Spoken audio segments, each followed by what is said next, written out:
Hello Targar friends, hey everybody, it's Jason Blaha here, and once again it's time for another Orc Mode workout, and today was max effort press day. Quick reminder for those of you who watch these videos, we have to keep the likes higher than the dislikes. You don't get to watch the heavy single until you click like, that's the rules. Reach down and click that, please, then we can watch the heavy single. Today I went with a lot of chains. I need to calculate it. I think it's 77 pounds. I will add it up based upon my chain weights here in a bit before I put it in the comments down below. But I stopped at a fairly lightweight. And what's my strategy been with some of this? What have I told you guys? That I need to get used to just holding the heavier weights in my hands. I did this same thing with the box squats, and everyone said, oh, that's not going to work. When I was doing 405 on box squats, putting like 100 pounds of chains on it. Now my raw box squat, something like what, within 6 months of that, is now over 520 pounds with just straight weight. I'm now exceeding what my lockout strength was. Okay, strategy works. Strategy works. So I'm going to do a lot more really heavy chain pressing. And I'm not going to lie, it feels heavy. And for me, because of the eccentrics, I'm really slow on the eccentrics on benching.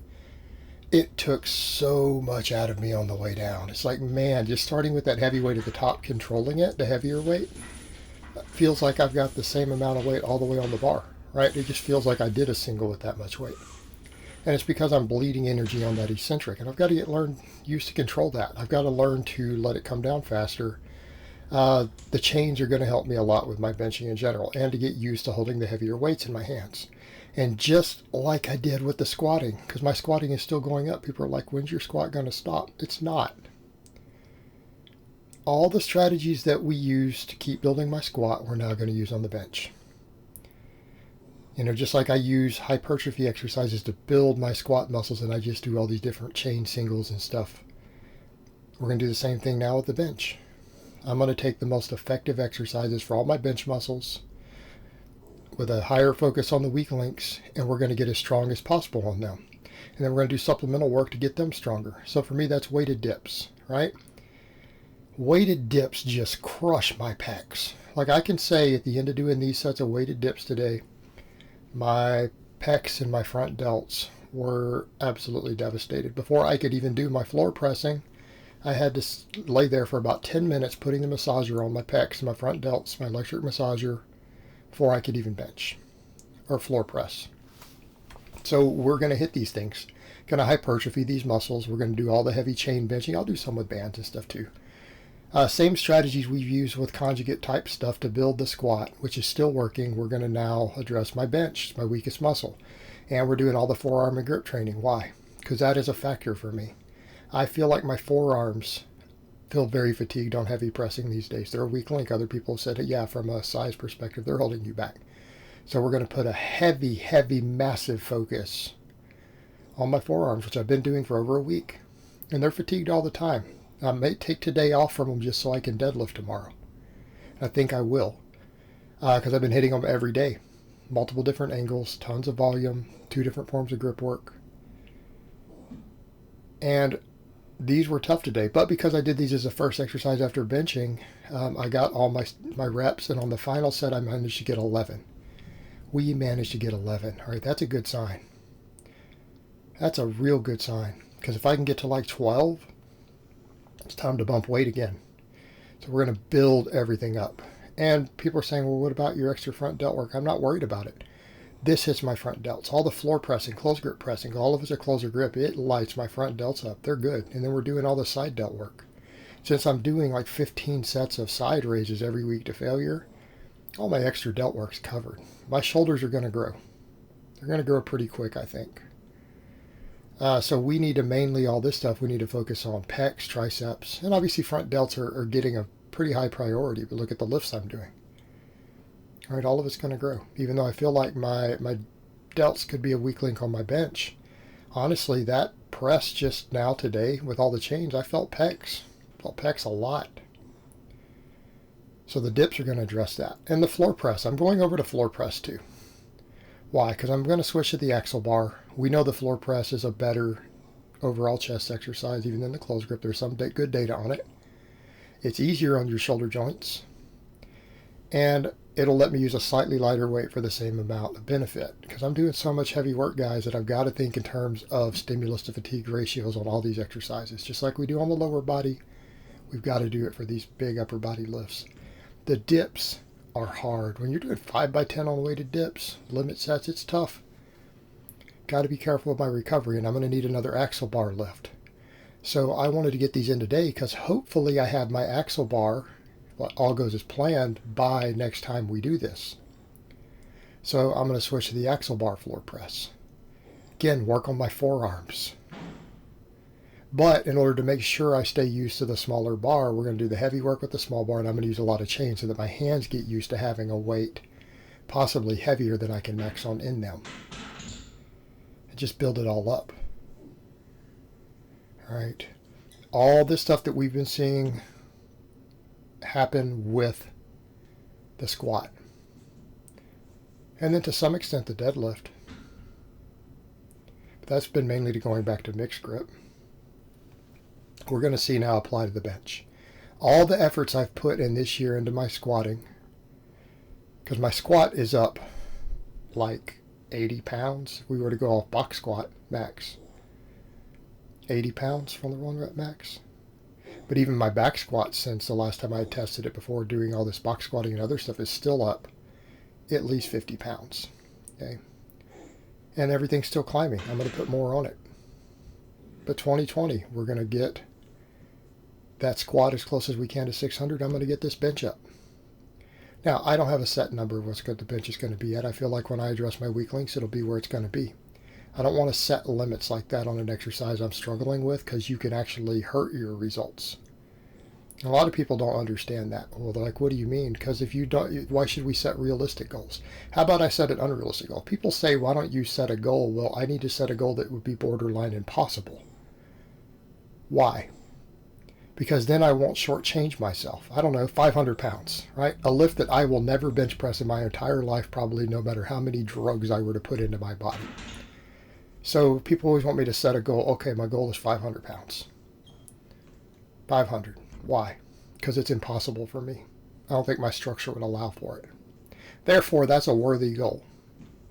It's unrealistic. Therefore, I will not shortchange myself, because if I set something too low, it's going to basically make me underreach, really. I think that sort of thing is stupid. You should probably set a goal that would be borderline impossible. That's a good goal. And that way I don't shortchange myself. So this is in the slot where the axle bar is going to be, hopefully, next time. Obviously, I'm going to be a little bit weaker here because I'm doing the dips first, and the dips take a lot out of me. But the dips are a bigger exercise. They're going to be more important to my overall upper body hypertrophy, therefore my bench strength. So they're going to come first in the rotation. And because the axle bar and the floor press is going to force me, both of these are going to force me to use a lighter weight than I would use on a bench, even on a close grip. This is a great slot to put it in. Since I'm already going to have the primary movers fatigued a little bit, and this is going to be harder, it's a good spot for it. So I think this will work really well. It will force me to get all these muscles stronger still in a way that's manageable in fatigue. And hopefully, again, keep building up my forearms and my grip, because my dips are done with that larger diameter. So they're basically a fat grip dip. This will be done the same way. Okay, it's going to force me to build forearms, force me to build grip, in addition to all the hammer curls I'm now doing. The other stuff, and actually I'm letting hammer curls go ahead and just be my curling. I don't need really supine stuff. I need hammer anyways. I need to just build the whole arm up. And we're doing enough volume on it, the biceps are probably getting stimulated quite effectively. Because I'm doing a pretty heavy amount of it to failure with bands. And I've been doing it every day. So we should get good results there in terms of thickening all of that up.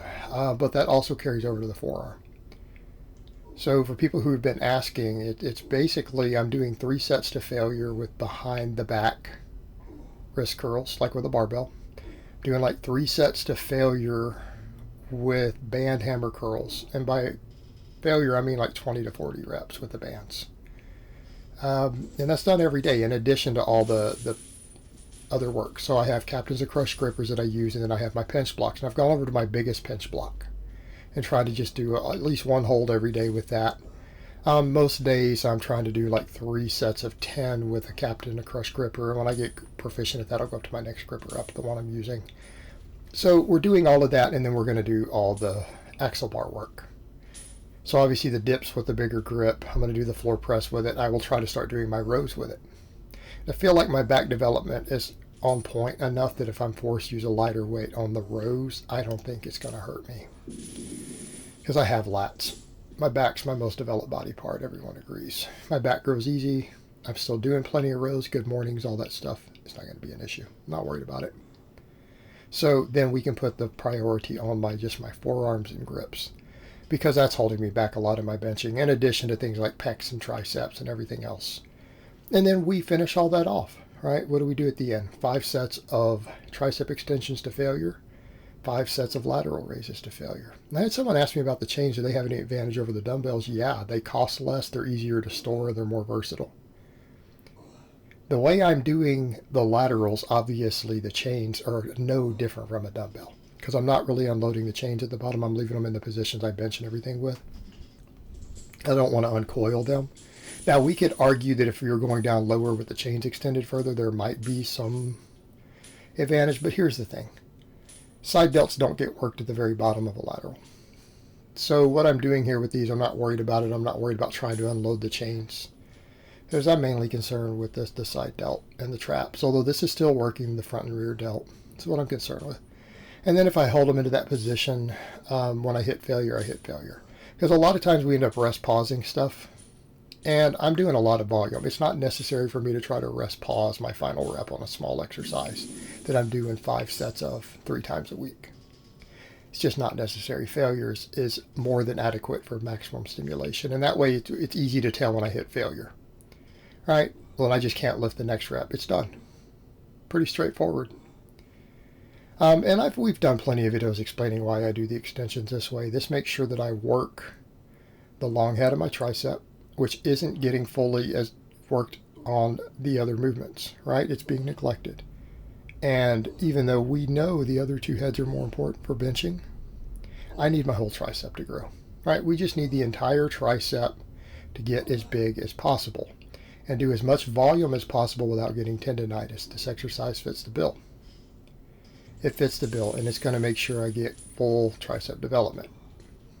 Right? The dips work all 3 heads pretty well, but with a slight bias towards the lateral and medial. This does the opposite. It works all 3 heads completely with a bias towards the long head. It's just making sure my triceps keep growing and get stronger so that my dips can keep getting stronger. Because if my dips keep getting stronger, then we know my pecs, delts, and triceps are growing. And again, so we're having one head of a muscle that might be underworked. That's an important muscle in this. Just making sure that we're getting as much development as possible. Also, it does work the chest and serratus and everything else because there's a pullover effect. It does work them with some extra stimulation they might not be getting. It could impact my bench. Let's be honest here. All the data suggests that the more muscle you have in your upper body, the better your bench press is across the board. Every study that's ever looked at it. Every muscle in your upper body contributes to the bench press, some more than others. Some more than others. If I want to maximize my bench, because it's my worst lift, I can't leave anything off the table. Every single muscle in my upper body needs to be developed more. Or at least strengthened enough that it's not a weak link. So you know what? That tricep extension kills a couple birds with one stone, the way I'm doing it. Better safe than sorry at this point. Because again, my bench has lagged for years and years and years. It's still lagging. It is the biggest strength point of contention people can make towards me, right? The only criticisms people have of me, honestly, is that I've got loose skin from losing 100 pounds of fat, so it makes me look worse, which doesn't matter for strength, okay? Even if that loose skin's still there and I drop 10 pounds of body fat later for better Wilks scores, that doesn't impact my performance as an athlete. That's not a real criticism. However, the bench press is a valid criticism. I promote strength. There are people who are not even super as strength focused as me who outbench me here on YouTube. Okay. Well, that's a valid criticism. How do we fix it? Well, we have to attack it from every angle possible. Got to attack it from every angle possible. And that means I have to develop every muscle that could be a possible weak link in that bench. That's what has to be done. Everything from my intercostals to my side delts. Obviously, pecs, front delts, and triceps. Ultra high priorities. But anything that could be a weak link, anything that might help me squeeze 3 more pounds onto a max bench better be addressed. That's what I have to do. And that's what we are doing. We are in the act of doing every day. Every day until we get there. All right, guys, but that's really all I have to say on that today. I hope it's been informative, and I will talk to you guys next time.